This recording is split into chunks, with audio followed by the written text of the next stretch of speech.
Howdy folks, I'm Scoryth, the Crimson Renegade. Welcome back to Final Fantasy VII. Last time we made it here to the Temple of the Ancients, we learned that Sephiroth is somewhere in here. So now we need to find him. We are now in the clock room. While this room works, is there is a clock obviously here in the middle. And what we want to do is we want to enter each one of these rooms. There are obviously 12 rooms because there are 12, 12 numbers on the clock. So what we want to do is we want to move the hour and minute hands into positions to where we can actually move to each one of these rooms. I will tell you now, rooms number 12 and number 6 we're going to skip for now because those are kind of objective rooms. Those are rooms we need to go to later. So right now we're going to say menu. We can either say OK to spin it. It'll spin the hour and minute hands randomly, which doesn't help us at all. Cancel to proceed now. That way we can actually move along the clock hands, or menu to move it myself, which I want to move it. So first we're going to move it. Menu to go back in time, OK to speed up time, or cancel to proceed now. So I want to go back in time by one thing. I want to put the minute hand on the 1 o'clock and keep my the hour hand where I am now, because that's where I am. Ready to proceed. I'm going to wait for the second hand to pass over the minute hand, because it'll actually trip you up and send you down below, and we don't want to go down there just yet. We do want to go down there eventually, but not quite yet. Alright, that's good enough. Let's go down here and go this way. Go into the number 1 room. Follow the number 1 room. And in here we open up, we get a battle. Alright, this chest is actually trapped with enemies in it. What we got here is we got the toxic frog, enemies in the back called Gemnin. If you can pronounce that, congratulations, go right ahead. We're gonna go with beta here on these guys. Again, we've got the frogs in front, so you want to make sure that you don't get inflicted with frog if you can keep from it. Otherwise, just go ahead and unleash your most powerful attacks. Beta is good, Aqualung is good, Trine should be good. And the only reason I'm going in here and showing these battles off is because it's some decent experience for battling these enemies here. Alright, let's go out. Back to the clock room. We want to move the hands manually again, so move it myself with the menu button. We want to go forward in time, so let's move the minute hand all the way around. What I'm actually going to do is I'm going to move the hour hand to the 2 o'clock position and move the minute hand to the 1 o'clock position, because that way when I want to move it to the 3rd room, the 3 o'clock position, I just need to move the minute hand. I want to move the hour hand all the way around again. So I'm going to move the hour hand around to 2, so I got to go around one more time. How interesting that the minute hand actually moves in speed with the music if you do it just right. Alright, so let's hit cancel to proceed now. Alright, go down here, go up here, into room number 2. Room number 2 is blocked, alright? That was quick and easy, so let's go back. Ready to move it myself. We want to go forward in time, so make the minute hand go around to 3. Proceed. Wait for the second hand to go by.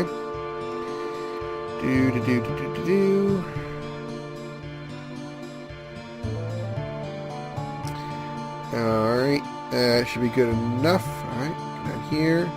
Into room number 3. Room number 3 is open. Let's see where it leads. Open the chest for another battle. Alright, these guys are called, I think these guys are called 8 Eyes or Multi-Eyes, something like that, 8 Eye. These guys are actually, it's kind of unique. They are actually completely susceptible to poison. Poison will instantly kill them. So if you have bio magic, feel free to cast it on them. I'm not sure what else they're susceptible to as far as elements, but I know that poison will cast instant death on them. As you can see, they suck away your HP, so you kind of want to watch for that. So I'm going to cast Cura here and get everybody's HP back up. As you can see, bio cause instant death to them.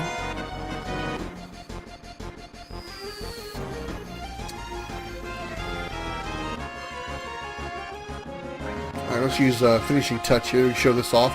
This is Cloud's newest Limit Break.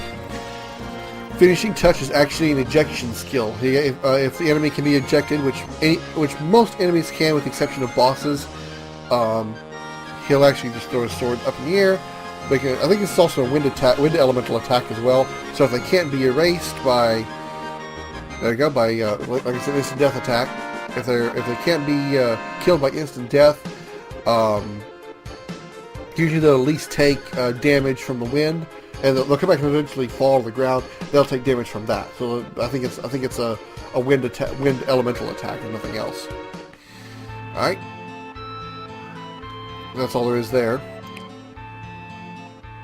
I didn't see something level up. I think I may have missed it. I don't recall. I'm a little off center of my camera. We're gonna fix that real quick. Okay, ready to menu move it ourselves. We're going to move the clock hand around again. We'll move the hour hand to 3 o'clock, or to 4 o'clock rather, and move the minute hand to 3. Now, unlike traditional clocks, the 4 should be IV, but it's actually put up here as 4 I's because upside down, IV would look like 6, and probably, I guess they think it would confuse somebody. I don't know. I don't know why they. I don't know why they would think that. I mean, you could count, but whatever. Cancel to proceed now. Let's go into the door number 4. And it's an open path. Door number 4 leads to a chest which has the Princess Guard. That is a new weapon for Eris. It is in fact a very good weapon for Eris. As you can see, raises power when you need to protect others nearby. I believe if there's, I believe it ups its attack power when you have allies that are low on health. If they're in the critical health zone, like their health is yellow, I think it actually ups the attack power of this weapon. But as you can see, it's also got 7 slots, 3 sets being paired, and attack power goes up by a lot just to begin with, so it's very good. So we can actually add on some more abilities here that we can get some AP on, which I would love to do. I'm actually going to take this fire all here. No, I'm going to leave fire all where it was. It was fine where it was. Fire. Oops, that's the wrong one. That's not fire. Fire all. And what else can we put up here? We got a new materia, by the way. I forgot to point that out because I was too worried about making sure I showed you how to get through those falling rock area. We picked up a morph materia. What the morph materia does is a yellow materia, as you can see, so it's a command materia. It'll be on your first main menu. Morph tells your character to perform an attack. It will be a standard physical attack, but the attack power will be severely reduced. The point of it is to morph an enemy into an item. So if the killing blow, if your morph command is the killing blow, it will, instead of killing the enemy, will morph it or transform it into an item. What that item is obviously based on the enemy itself, and doesn't work on bosses, obviously. And not all enemies are susceptible to morph. There are some key items that are only available by morphing, and there's actually a way you can pretty much, I wouldn't say cheat, because I don't. Cheating, to me, cheating is when you put in an external cheat code or use a hack to modify the game. If there is a way in a game to cheat, essentially, I don't call that a cheat. For example, there are enemies in this game that when you morph them, they will morph into power sources and mind sources, those items that boost your base stats by 1 point. So you can actually use this morph materia to morph those enemies into those source items and max out the stats on all of your characters. It takes some time to do because the max stat is 255 for each stat. But if you can get enough of those items, you can max out the stats on all your characters even without having to reach level 99. And then you become extremely overpowered for most enemies in the game, except for maybe the optional super bosses. So this morph materia is very good. I do want to use it eventually.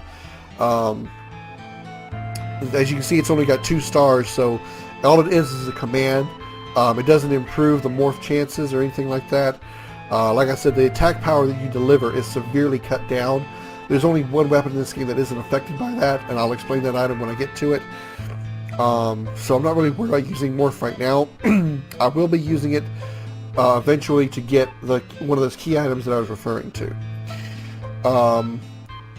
I also got that MP absorb materia that I haven't explained yet. It is a paired materia. It's blue, as you can see. Attack with paired materia absorbs MP at the same time.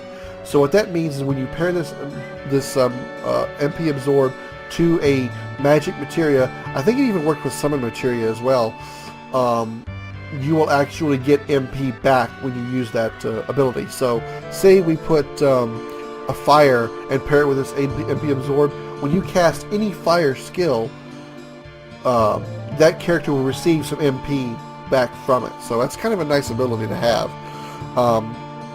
What's great is you can actually dual use, I guess you can say, these paired materia for. So let me explain what that means more specifically. Again, using the fire materia for example.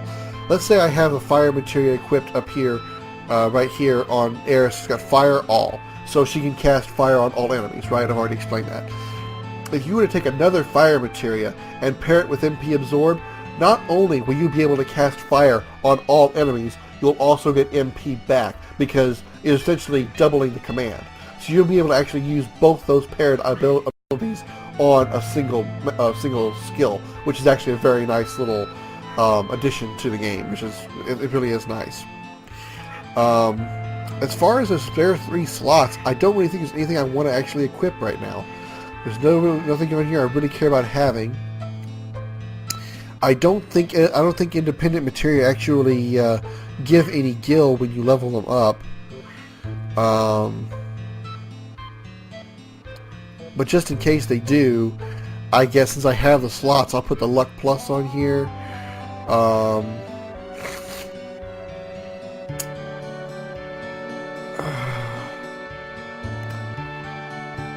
That's really all I'm really worried about. I guess I'll put Morph on here just for the AP, even though it doesn't really need AP and I have no intention of selling it.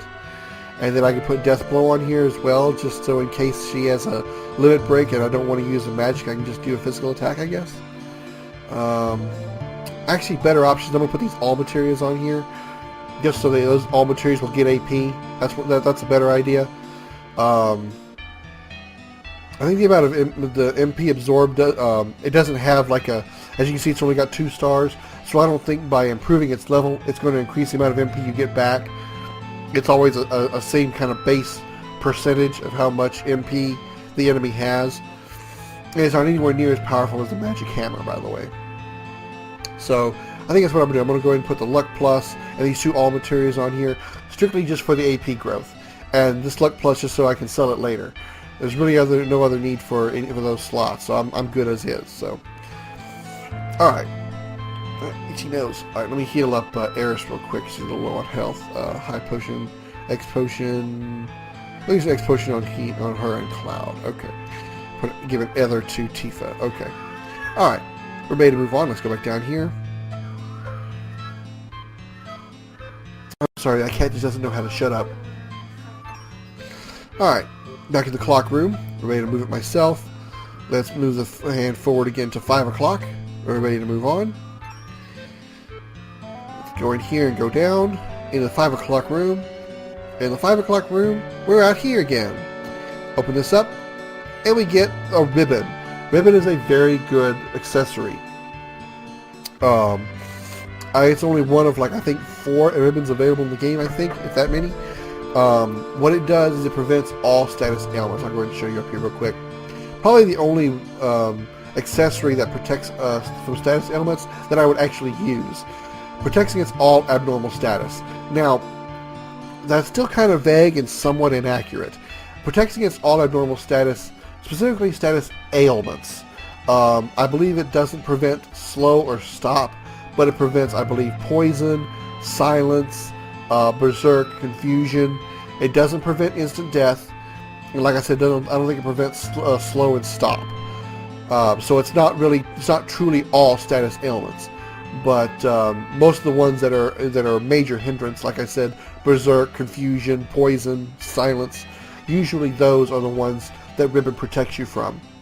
So this is probably the only status ailment protection item I would use because it protects against so many at once.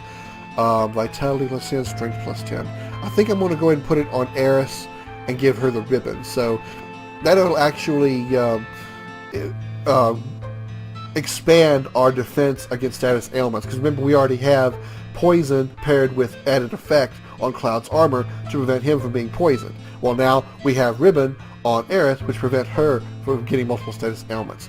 Specifically, we can actually find out what those status elements are by going to status and going to, here we are. It prevents sleep, poison, sadness, and fury, which is the hyper and tranquilizer things. I think if you inflict them in a menu, I don't think it actually has. It doesn't. It's actually. I think it still can be inflicted on them and stays with them. I just think it can't be inflicted during a battle. It stops confusion, silence, frog, mini, slow, petrify. So that's good to know. So it does prevent instant death, or death sentence. Okay, so the death sentence enemy skill is not affected here. Yeah, turn it up. Come here, Keylolly. Come here, Keylolly. You're gonna be on camera. No.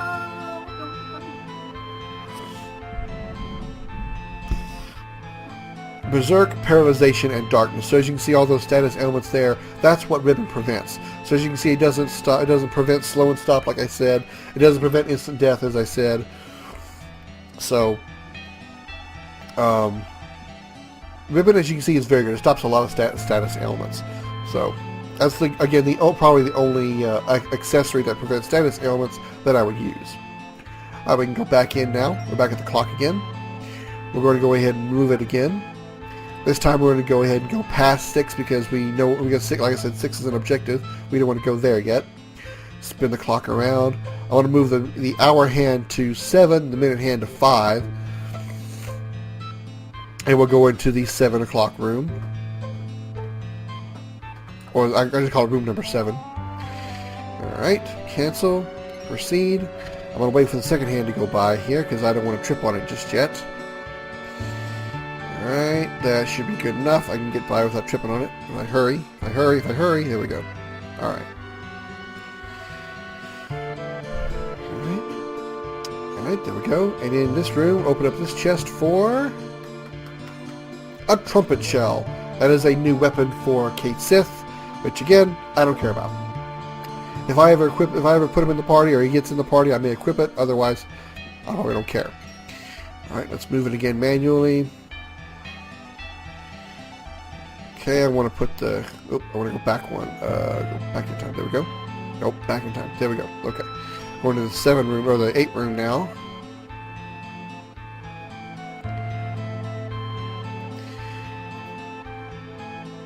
This room leads to another chest. And in that chest we find a Mega Elixir. Very nice.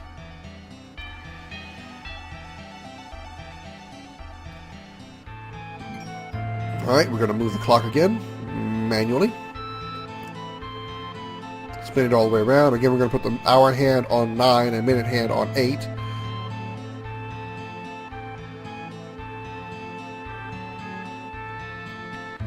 Alright, there we go. Proceed now. Alright, in room number 9. Room number 9 is blocked. Alright, that was easy enough. We're going to move again. 10 o'clock is the room we came in, so we want to move it forward to 11. Proceed now.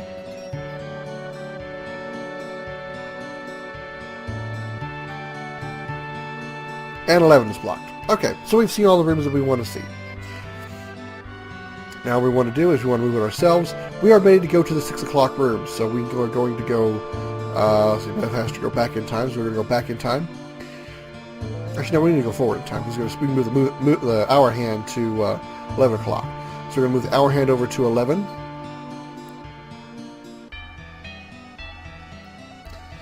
Minute hand over to 6. Proceed now. And now we're actually going to deliberately let the second hand trip us up. Second hand comes around. And whoop, we fall down. We land.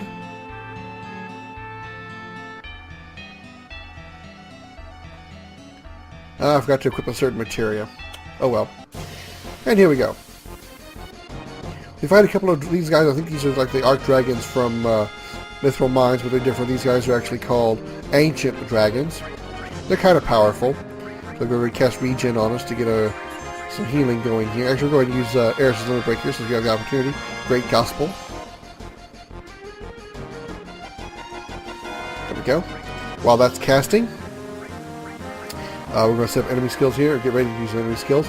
This is a good battle to actually have shown off Odin's summon, because he would have shown off, would be able to show off steel-bladed sword here, and steel-bladed sword will slice these enemies in half. It'll be instant death on these enemies. I guarantee it will instant kill these enemies.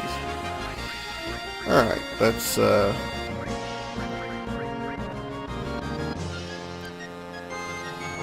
believe he also has a turn. Tifa has a turn. Let's go and have her enemy skill. We'll have her use Beta on the other Arc Dragon. Have Eris use Regen on us now that the Great Gospel has expired.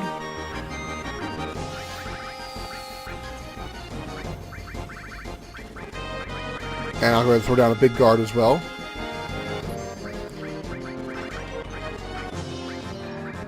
And we'll just keep casting Beta until these guys are all dead. These guys aren't hard at all. Just enemies you have to fight. Tifa's got a limit break here.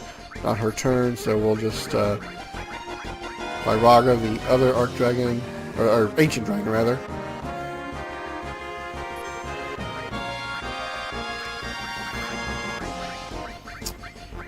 Beta on the other one. Limit break. Go ahead and have Tifa use her limit break here, do some damage. There we go.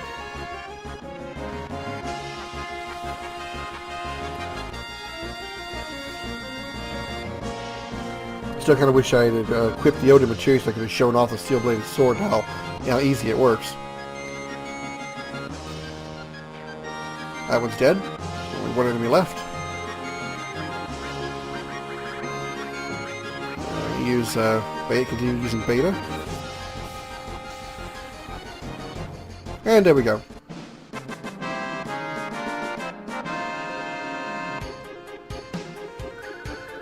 1600 AP and 1500 gil. So, alright.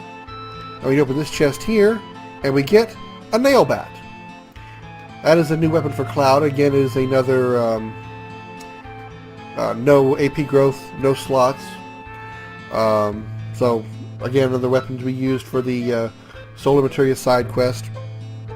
Now, what's interesting about this nail bat is you may think it's some kind of unique name for a sword of some kind, but I was actually surprised to find out that it literally is a baseball bat with nails in it. Yeah. Interesting type of weapon, don't you think? It's kind of interesting to believe that a baseball bat with nails in it can do more damage than a giant sword. Yeah, figure that one out. Anyway, let's move on. We're going to go out the south entrance here, and here we're going to end up back here, back in that sealed door that we can't go through. So now we have to go all the way back through the area that we've been through. This time, though, we don't have to worry about the rocks falling on us or anything like that. So I'll just meet you guys back at the clock room. So, be right back. Alright, here I am back in the clock room. I'm going to go ahead and move the timer around. We need to move it back in time. We want to bring the hour hand around to 10 and the minute hand to 6, because we are ready to actually move on. And we need to head down to the 6th room. The 6th room is the room we need to go. So let's hurry, get down there before the second hand comes across.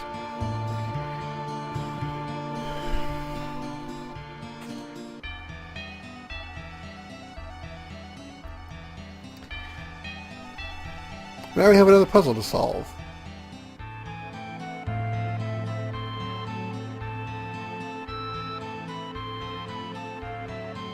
I want to go home. The guard that escaped with the key of the door is who's on a set course. Memorize the doors he enters and exits to figure out the pattern and catch him at an exit. You can jump down to the ramp below and at the end of the left screen, or the level below. Okay. As you can see, there are multiple doors here with the exception of the upper right door on the screen. All these doors lead to paths that lead to another door. I don't know all these paths by memory, but I will show you how to get that, how to catch that guy right away. He went in the first door, which is, if you number these things starting from the upper left-hand corner, 1, 2 being the lower, first one on the lower, or the middle level here, 3, 4, 5, 6, and so on. What we want to do is the doors are going to be the same regardless. The paths are the same. Whenever you go, he's going to come out door number 4. Count 1, 2, 3, 4 on the screen. Number 1 being upper left hand, 2 being first one on the left, 3 being the one next to that, 4 being next to that. 1 will lead to door number 4 every time. So he's going to come out door 4, and the paths are going to be the same regardless. So and it's not and doesn't reverse either, not all the time. So going back and forth doesn't always lead you to 1. So it does move around as far as which doors lead to what, but they're going to be the same every time. So he went in 1, he's going to come out 4, so I'm going to catch him in 4. You need to go in the number 4 door in order to catch him. So we're going to go all the way over to the left, jump to the lower level with OK. We want to do that. And we want to go over here in this one, and ta-da! We caught him. Door is unlocked. That's how that works. So when you first enter here, go down the lower level and go in the 3rd door. Before we actually go up to the go into the door, though, I want to jump down a level, so go all the way over to the left, because I want to get this chest down here. That has a work glove. That is a new weapon for Tifa. This time, I'm sure, it's for Tifa. Again, it is another no AP growth, no slots weapon. But you can see it ups her attack power by quite a bit. So these weapons are quite potent, quite powerful compared to the weapons you probably are currently using. So they're very good for, they kind of make up for the lack of magic you'll have when you do the Stolen Materia side quest, which is why they are so powerful. They make up for the lost magic. So I'm not going to equip it obviously because I need slots. But if you want to do the game in supposedly the correct order, you want to do like I said, the side quest of the Stolen Materia after you finish the Temple of the Ancients, because all the weapons you'll pick up here will give you a better advantage in the side quest since you won't have magic. Alright, now I believe that if you go all the way over to the right and go in this door, I think you end up back at the top. And I had guessed right. Okay.